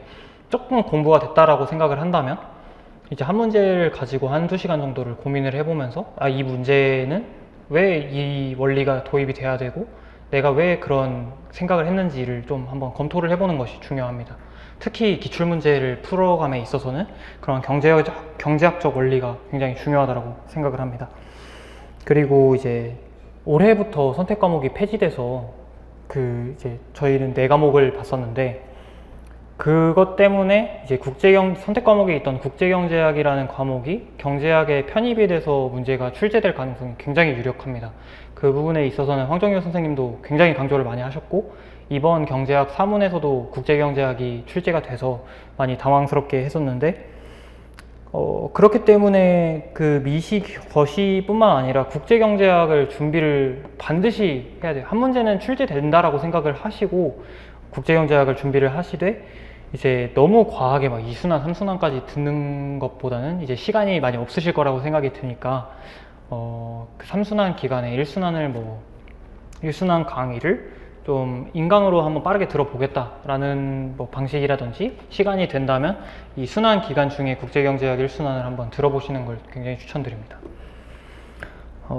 그리고 3차 면접과 관련해서는 지금 시기에 뭐 그렇게까지 고민을 할 부분은 아닌 것 같고, 그때 되면은 사실 합격하셨던 분들이 이제 유예생 분들이 이음이라는 멘토링을 통해서 이제 도움을 항상 주시고, 그리고 행시사랑이나 뭐 학원에서 이렇게 스터디를 구성해가지고 면접을 준비하게 되니까 그 부분은 걱정을 안 하셔도 될 것 같고, 저도 이제 그 면접장에서 이제 국장님과 교수님 이렇게 두 분 계시는데, 저도 이 40분이라는 시간 안에 항상 면접이 진행되는데 거의 한 43분, 45분씩 이렇게 압박 면접을 봤던 기억이 있는데, 그렇게 해도 이제 보통을 받더라고요.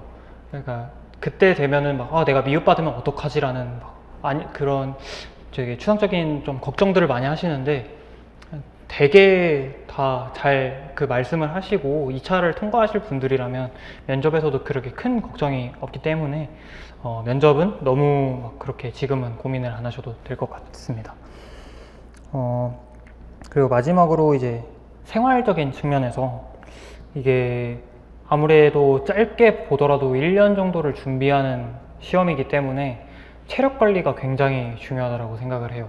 이게 3순환, 특히 1, 2순환 때는 별 생각이 안 들지만 3순환 때는 이게 이루 말할 수 없이 힘들기 때문에 그때 되면은 내가 체력 관리를 좀 할 걸이라는 후회가 많이 들긴 하거든요. 그래서 상대적으로 시간이 있는 1, 2순환 시기에 조금 이제 날도 괜찮으니까 뭐 도림천 가서 러닝을 한다든지 아니면 주변에 산책을 한다든지 그리고 헬스장 가서 좀 운동을 한다든지 하는 방식으로 항상 체력 관리를 충분히 하시는 게 좋고, 그리고 이제 수면 같은 부분도 물론 저도 진짜 11시, 12시까지 공부를 하고 집에 가면은 유튜브 하나 보고 싶고 막 놀고 싶고 막 이러는데 그게 만약에 계속 누적이 돼, 그런 피로들이 계속 누적이 되면 다음날 공부, 그 다음날 공부에 계속 영향이 가기 때문에 1년만 그냥 죽어 있는 상태로 내가 공부를 하겠다. 좀 이 자연인의 마음으로 공부를 하겠다라는 생각으로 조금은 절제하시면 좋을 것 같아요.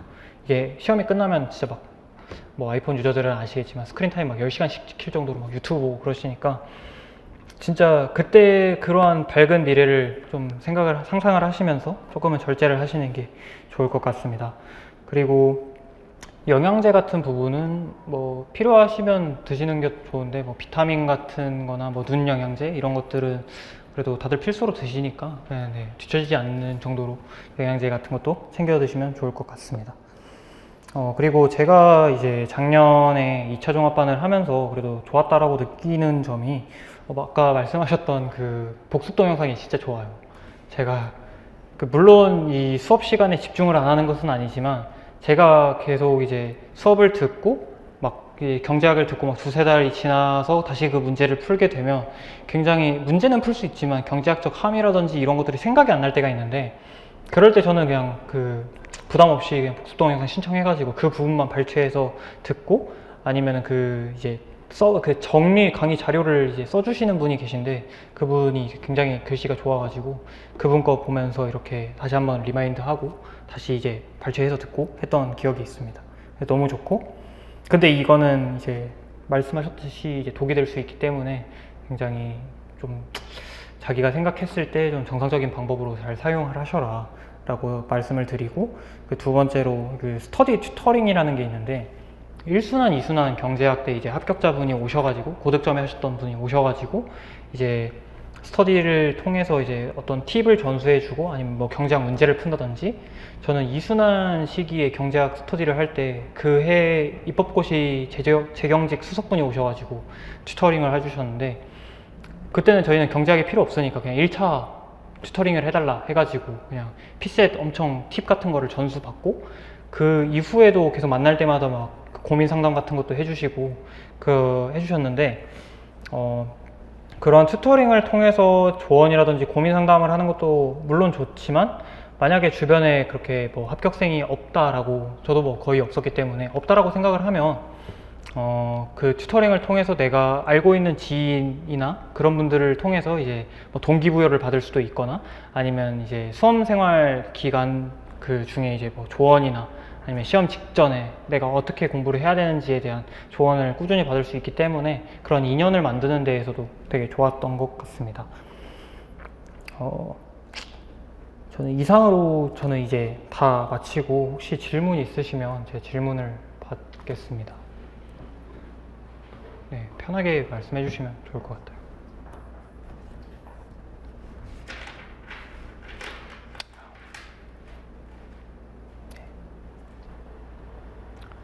아무거나 괜찮으니까 편하게 해주세요. 부담되시면 제가 저희 뒤에 있을 테니까 가시기 전에 한 번씩 질문하시면 좋을 것 같아요. 진짜 할거 없어요?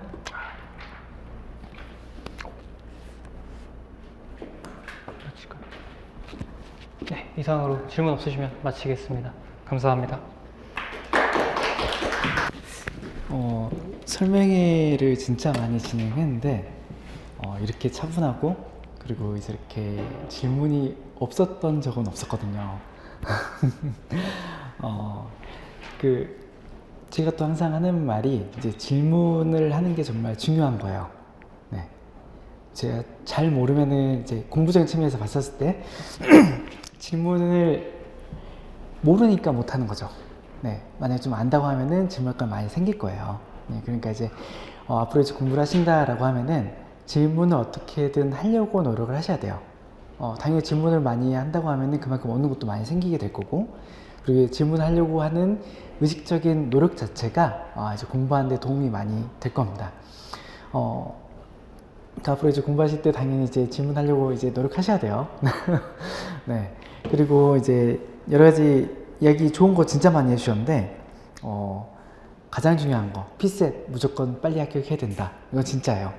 필세 진짜 빨리 먼저 합격하시는 게 이 시험을 준비하는 데 있어서 정말 중요한 부분이니까 꼭 이제 합격자 말씀처럼 빨리 합격하시는 거 네, 꼭 노력하셔야 되고요. 서브노트도 얘기 나왔는데 서브노트 그리고 이제 뭐 단권화 이거는 내가 직접 만들어야지만 사실 효과가 큽니다. 이제 어떤 시중에 판매하는 거를 가지고 또는 이제 합격자 노트라고 해가지고 받은 거 가지고 이제 단순히 그거를 그냥 본다고 하는 게 되는 게 아니라 그걸 가지고 내가 이제 거기서 이제 만들어 나가야 돼요. 그래야지만 그게 진짜 내 거가 되는 거니까 그런 과정이 꼭 필요하다라는 것들 꼭 생각해 주시고요. 그리고 당연히 또 이제 좋은 말씀 하셨는데 체력, 멘탈 관리 이것도 수험의 하나로 보셔야 돼요. 이런 것들을 같이 생각하지 않고 그냥 막 달리다 보면은 당연히 퍼질 수밖에 없어요. 그래서 이제 이런 것들 이제 생각하시면서 지금도 운동하시고 취미생활 같은 것도 많이 즐기면 안 되겠지만 내가 이제 체력적인 거, 멘탈적인 거를 챙길 수 있는 범위 내에서는 같이 해야지 스트레스 관리까지 되는 거니까 그런 것들 같이 해주시면 될 것 같습니다. 이제 긴 시간 이제 너무 고생 많으셨고요. 네, 그리고 이제 날이 너무 추우니까 감기 조심하시고요. 그리고 이제 앞에서 나와서 이제 좋은 얘기 해주셨던 합격자처럼 여러분들도 다음에 설명회 나오셔가지고 이렇게 이제 후배들 보면서 좋은 말씀 해줬으면 좋겠습니다. 수고 많으셨고요. 그리고 이제 상담 필요하신 분들은 4층 올라가셔가지고 이제 예약해 주시면은 상담 진행할 수 있도록 저희가 준비하도록 하겠습니다. 고생 많으셨습니다.